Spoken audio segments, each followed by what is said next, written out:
As many of you know, on January 8th of this year, I was struck by a car as a pedestrian, and the recovery, which is still ongoing and will last a long while, has given me food for thought on a topic that I used to preach to you guys from a very theoretical point of view, but now I return to you with a real-world, rather practical, and incredibly painfully experienced point of view, and that is UX design as it relates to driver attention and focus. And no, not necessarily just using a mobile phone. That's a discussion for a different day. This is real toggle switches and real buttons. Now, you've seen over the years as the show that most OEMs are moving to haptic feedback or putting everything in the screen. Porsche's doing a good job of maintaining a balance between real toggle switches and haptic feedback. We've seen that in the 992, the Cayennes, and the Panameras. This is still an older generation, so it has mostly real buttons and real toggle switches, which I prefer, not just because I'm a pilot, but it's safer. And here's some logic.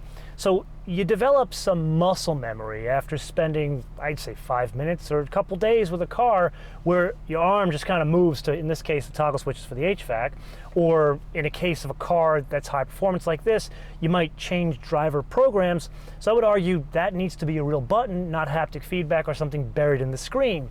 The real problem comes with OEMs that put very high use, frequent items that only are accessed through the screen.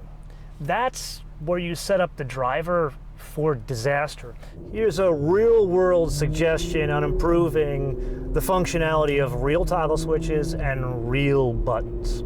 So here I am in traffic, and let's say I want to change something in the air conditioning. I want to change either the fan speed or the temperature of the cabin. Now, 5 minutes in something like this, you know where that is. Your hand just goes down here, here's the fan speed, and I can hear the difference as the fan speed goes up. I don't have to look at the screen to know that. But it's a bigger problem with the temperature, in that I can adjust the temperature, but it takes some time to know if I made a difference. Is it too hot or is it too cold?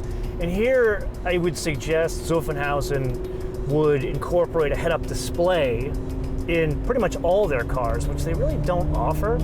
And here's an instance where if I could put up the temperature, and then it would alternate between either the speed, the most needed information, and then maybe for like 5 seconds it shows the temperature. This way I don't have to take my eye off the road. Again, something for safety that builds on the safety that's already built into real toggle switches and real buttons. Because as we've learned from different engineers and scientists we have in the show, your eye follows where your finger goes. That means your eye is going to be away from the road and on the screen. Even for a split second, that is a recipe for disaster. And this coming from somebody who was one of those disasters.